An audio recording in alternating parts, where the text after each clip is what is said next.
Bonjour à tous et bienvenue dans Élysée 2012, le duel de l'écho avec, comme chaque mercredi, pour décrypter et débattre d'un thème économique de la présidentielle, Philippe Magnière, président de Footprint Consultant, éditorialiste à l'Express, et Bernard Maris, professeur à Paris 8 et chroniqueur à France Inter. Merci à tous les deux d'être avec nous.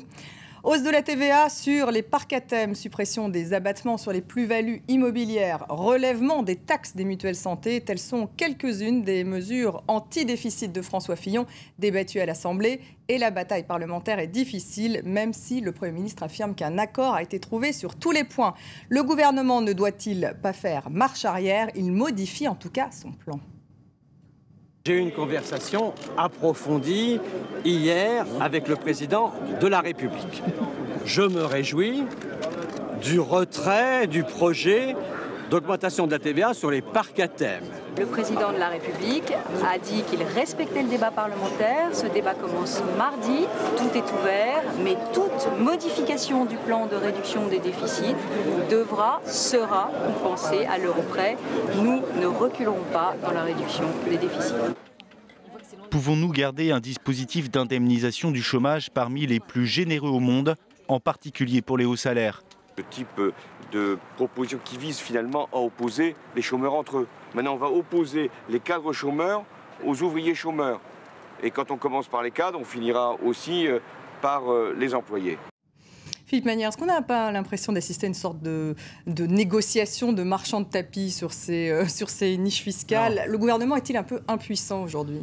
Bon, moi je me suis trop longtemps lamenté de ce que ce pays vivait sous la coupe d'un exécutif tout-puissant pour ne pas me féliciter qu'on dise qu'on veut qu'il y ait un débat parlementaire. Dans un pays démocratique, on parlemente, Parlement c'est de ça qu'il s'agit, et on essaie de trouver des solutions intermédiaires. Et toutes les grandes démocraties développées, matures, les États-Unis, le Royaume-Uni à commencer par elles, ont ce genre de log rolling, comme on dit dans leur langue, c'est-à-dire d'échange de rhubarbe et de séné. Donc on a tout de même l'impression d'une certaine inertie. Parce qu'on parle de mesurettes quelque part. C'est pas l'inertie, c'est qu'il est légitime de faire des échanges, il est légitime de dire je te donne ça et tu me donnes ça, c'est normal, c'est la démocratie. Là où moi j'ai un problème, c'est quand on voit quelqu'un qui représente très clairement un intérêt particulier, je veux dire, et surtout qu'il ne s'en cache pas. Moi j'ai de la considération et du respect pour Raffarin, mais enfin tout de même, qu'il est ancien Premier ministre, qu'il se présente sans aucune vergogne, sans aucune gêne, comme étant le défenseur des parcs à thème, juste parce qu'il y en a un chez lui, ça me paraît vraiment, alors à ce niveau-là, on va très très loin dans l'absence de vergogne. C'est-à-dire la politique, ça consiste pas seulement... Ça nuit au tourisme. Mais tout nuit au tourisme. Avec des raisonnements comme ça, il faut baisser la TVA sur tout le monde jusqu'à 0 et tout ira mieux. Donc ça ne marche pas. Il y a une TVA particulière pour les parcs à thème sans qu'il y ait aucune raison. On ne voit vraiment pas pourquoi il y a cette fiscalité dérogatoire particulière et on ne voit vraiment pas pourquoi on ne profiterait pas, puisqu'on est en train de faire les fonds de tiroir et de boucher les niches, c'est ce qu'on nous dit, pourquoi les parcs à thème n'y passeraient pas. Donc, encore une fois, moi je suis pour le débat, je trouve que c'est sain qu'il y ait un débat parlementaire, mais je suis très embarrassé quand je vois des gens qui très clairement défendent un intérêt particulier. Et surtout que le gouvernement, du coup, il renonce, Bernard Maris, à cette TVA sur les parcs à thème. C'est-à-dire que non seulement, je suis d'accord avec Philippe pour dire qu'on prend vraiment le petit point précis de la petite, du petit fromage, du petit fromage local qui intéresse un grand baron de la politique dans une région, on dit oh là là, et tout le débat se fait là-dessus. Enfin, c'est hallucinant, alors qu'on est devant des problèmes très fort, très gros, le problème d'une grande réforme fiscale. On sent qu'il y a une envie dans le pays de mettre les choses à plat, de voir une vraie réforme. Pourquoi le gouvernement recule-t-il, sur le problème de Mickey et de je sais pas quoi. Non, ça c'est Futuroscope, là, c'est plutôt le Futuroscope. Mickey, bien sûr, parce que... Bon, c'est sûr. C'est quand même incroyable le peu d'envergure, quoi, on va dire. C'est presque honteux, quoi. Pourquoi une telle inertie? Pourquoi une telle inertie? Mais parce que voilà, c'est ça. On a reculé sur cette mesure en particulier. Incroyable, c'est de dire, finalement, on se rend compte qu'on a tellement donné de petits cadeaux d'un côté de l'autre et des petites niches ici ou là, que maintenant on n'ose plus, on est complètement terrorisé. On est pris dans les mailles d'un filet qu'on a tricoté et on n'ose plus. On se dit, tiens, si je détricote cette maille, il y a l'autre qui va me demander ceci. Ah, mais si je dis ça à l'autre, et l'autre il va me dire pourquoi pas l'autre. Donc finalement, on n'ose plus y toucher. On sait qu'il y a 100 milliards, ça c'est combien? C'est 100 milliards à peu près, les niches? Un peu moins. 50 milliards, disait le rapport. 50 milliards qui ne valent rien, sur la moitié, une niche sur deux qui sert absolument à rien. Bon, on a des rapports qui s'accumulent pour démontrer que ça ne sert à rien. Et puis il faut quand même oser un peu. C'est un peu gouverner, c'est oser aussi. C'est oser. Et surtout, quelle est la cohérence finalement? Parce que d'un côté, on ne relève pas la TVA sur le parc à thème, mais de l'autre côté, on va mettre une taxe de 2% sur les clients d'hôtels de luxe. Ça, c'est l'alpha et l'oméga de la pensée politique française. C'est-à-dire, quand on n'a vraiment rien d'autre à faire, on taxe les riches avec ostentation. Alors, la semaine dernière encore, on en a parlé ensemble.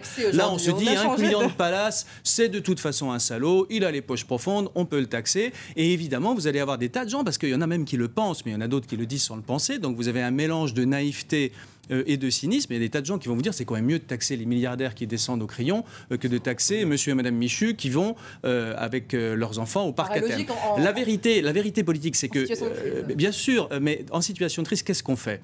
Je crois que c'était un responsable canadien, ou peut-être néo-zélandais, je ne me rappelle plus, qui avait fait tout un tas de mesures très désagréables parce que le pays en avait besoin, qui disait, si j'ai des gens dans la rue, si j'en ai quelques-uns qui gueulent, on est fichu. Mais si tout le monde gueule, ça passe. Et je crois que ça, c'est une lecture de la situation dans laquelle on est qui a beaucoup de validité. C'est-à-dire que, en fait, au lieu de mettre tout à plat en disant, les gars, on est désolé, mais on a vraiment un problème majeur, il va falloir que tout le monde y passe, alors on fait ceci, et puis cela, et puis cela. Alors donc, chaque fois, celui qui se sent concerné, avec une sorte de légitimité, dit, mais pourquoi moi? Donc, il faut taper sur tout le monde à la fois. Non seulement parce qu'on en a besoin, mais aussi parce que c'est en tapant sur les autres que vous obtenez que quelqu'un accepte qu'on lui tape dessus. Donc, ce qui fait que la politique française est terriblement en retard par rapport à la politique de tous les autres grands pays qui sont passés par cette situation catastrophique dans laquelle on est, objectivement, il faut bien le reconnaître, c'est qu'on n'a pas encore, dans l'exécutif ni au Parlement, on n'est pas encore arrivé à se résigner à l'idée que la situation est très grave, qu'on ne peut pas ne rien faire et que la seule chose qu'on puisse faire, c'est tout faire à la fois. On ne peut pas couper ça en rondelles parce que là, vous aurez chaque chien qui sort de sa niche, comme on vient de le voir. Voilà, mais on est en période électorale. Alors, que propose la gauche, Bernard Maris? Puisque François Hollande parle d'un projet de briques et de broc en disant les briques sur les parcs à thème. De briques et de broc et de grignotage, si on peut dire. On ramasse quelques mégots d'un côté, on essaie de faire des cigares avec ça. Non, je pense que la gauche, c'est quand même un peu mieux, franchement, pour une fois. Alors, peut-être pas sur la question du chômage, parce que c'est vrai qu'après tout, puisque les cadres sur la question... sur la question non, la proposition de Bruno Le Maire, qui a d'ailleurs suscité un tollé dans son camp. Il y a un problème de reprise du travail. De plafonner l'indemnisation chômage des cadres. Xavier Bertrand est en train de renégocier, effectivement, c'est vrai qu'il y a un problème de reprise du travail. Si votre indemnisation chômage est vraiment trop forte, effectivement, vous n'avez pas intérêt à reprendre un travail qui est en dessous de votre indemnisation chômage. Donc ça, c'est vrai que c'est pas incitatif. C'est une mesure que vous Xavier Bertrand de le négocier, c'est pas mal. Je trouve que c'est pas une mauvaise idée. De plafonner l'indemnisation. On sache que la France est l'un des très rares pays qui indemnise si généreusement les chômeurs sur des rémunérations élevées. Deuxième chose, les cadres, ils sont pas au chômage. Donc c'est pour ça que ça me gêne pas trop. Non, c'est pas exagéré. Aujourd'hui, on a la mondialisation fait que les cadres sont au chômage. Mais c'est surtout les gens peu qualifiés. La question du chômage se pose surtout pour les femmes et pour les gens peu qualifiés. Chômeurs longue durée. Voilà. Non, mais sinon, les cadres, c'est quand même les gens qui sont les moins chômeurs. Mais en revanche, la gauche, puisque vous parlez de la gauche, elle a quand même un projet, pour une fois. C'est-à-dire qu'elle a un projet. Mais elle a un projet. Un projet qui consiste à dépenser toujours plus. Non, si, quand même. Il y a beaucoup de dépenses publiques. Il y a quand même un projet fiscal. Pour une fois, il y a un projet fiscal. C'est-à-dire que pour une fois, on dit on va augmenter la dernière tranche de l'impôt sur le revenu, on va rehausser l'impôt sur les sociétés du CAC 40. Vous savez que la moitié des gens du CAC 40 ne paient pas d'impôt sur les sociétés en France. Il y a un petit problème. On va, de ce côté-là, on va essayer de voir si c'est des investissements ou si c'est la distribution de dividendes, selon qu'on taxe l'impôt ou non, selon qu'on fait de l'impôt ou non. Donc il y a quand même un projet fiscal à gauche pour une fois. Et on espère ramasser un petit peu d'argent. C'est pas les 90 millions d'un côté, 200 millions de l'autre, etc. Oui.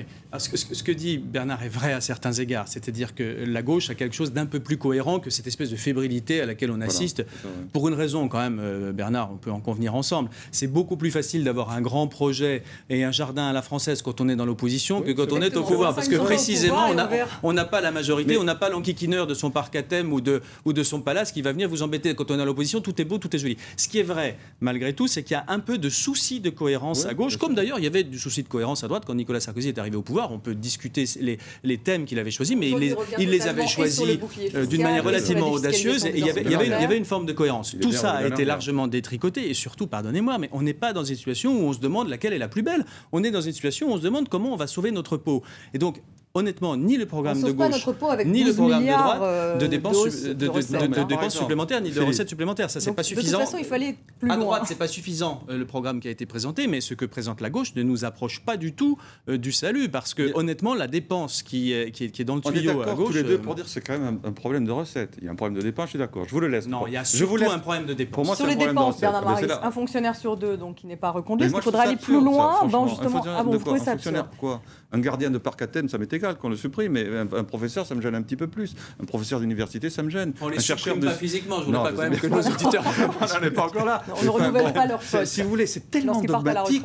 C'est tellement dogmatique cette histoire. Pourquoi pas 2 sur 3, pourquoi pas 3 sur 4? Mais le millefeuille administratif, vous avez d'accord qu'il y a encore, on peut encore faire des progrès dans la réduction des dépenses. On commence par quelle mesure? On peut faire des économies, je pense, sur le millefeuille administratif, et je pense que la réforme des collectivités territoriales sera une bonne réforme, et que l'État donne que la réforme de la taxe professionnelle a été une bonne réforme, qui a un manque à gagner pour les collectivités territoriales, que les collectivités territoriales, ce sont elles qui dépensent, qui ont embauché beaucoup plus que l'État. L'État, il est devenu vertueux en France. Mais qu'il faut, quand même, il y a quand même un problème de recettes. Et il y a un problème, je dirais, d'évasion fiscale légale en France. C'est-à-dire que ceux qui sont les plus riches ont le moyen de trouver l'avocat et de trouver le système qui permet de ne pas payer d'impôts. Et ça, c'est injuste. Et les fameuses niches fiscales qui finalement profitent aux riches. Bien sûr. Il faut faire attention parce qu'il y a deux manières de raisonner sur ce sujet-là qui ne sont pas toujours complètement congruentes, cohérentes. Il y a la morale et puis il y a l'efficacité économique. Sur la morale, vous avez raison, moi je l'ai écrit 1000 fois, quand un impôt est compliqué et quand il y a des niches, ça profite par définition le plus aux plus riches, ceux qui sont le mieux conseillés et ceux qui ont le plus d'impôts à mettre sous la table. Donc ça, c'est parfaitement juste. Maintenant, en termes d'efficacité, le sujet, c'est pas le 0,5% qui peut échapper à l'impôt, c'est marginal. Pour la collectivité publique, c'est marginal en termes d'efficacité économique. Et donc, le vrai sujet, c'est est-ce qu'on taxe trop ou pas assez? Donc, boucher les niches, j'en suis d'accord. Pardon, Bernard, je finis là-dessus. La France a deux particularités. Elle est celui des pays de l'OCDE où la dépense publique, j'accepte 2 ou 3 confettis, où la dépense publique est la plus élevée rapportée à la richesse nationale. Et elle est celui des pays de l'OCDE, enfin en tout cas de l'Union européenne, où la taxation est la plus élevée par tête. Donc, quand on a dit ça, on voit bien que c'est pas sur l'impôt qu'il faut faire porter l'effort principal. Qu'on en fasse impôt, c'est aussi sur les dépenses. Mais c'est surtout sur la dépense. Bernard Maris, et on va conclure. Je ne suis pas d'accord sur la pression fiscale n'est pas plus forte en France qu'ailleurs. La dépense, oui, est plus forte. Mais regardez par exemple un impôt comme l'impôt sur le revenu qui ne rapporte plus rien, ou un impôt comme l'impôt sur les sociétés qui rapportait 60 milliards d'euros. On a l'impôt sur les sociétés le plus élevé de l'Union européenne. Il ne rapporte plus rien, il rapporte 20 milliards d'euros. Il faut boucher les niches, ce sont les niches là, vraiment. Alors, on est d'accord sur ce point-là. Faut-il attendre finalement mai prochain, président pour faire une véritable réforme fiscale dans ce pays? L'erreur du gouvernement, c'est d'essayer de faire plaisir à des gens qui de toute façon vont voter pour lui. Donc je ne comprends pas pourquoi il s'amuse, il s'escrime à essayer de dire... On peut aussi perdre des élections en marchant sur ses électeurs, ça s'est vu. Donc il est compréhensible que le gouvernement essaie de faire attention.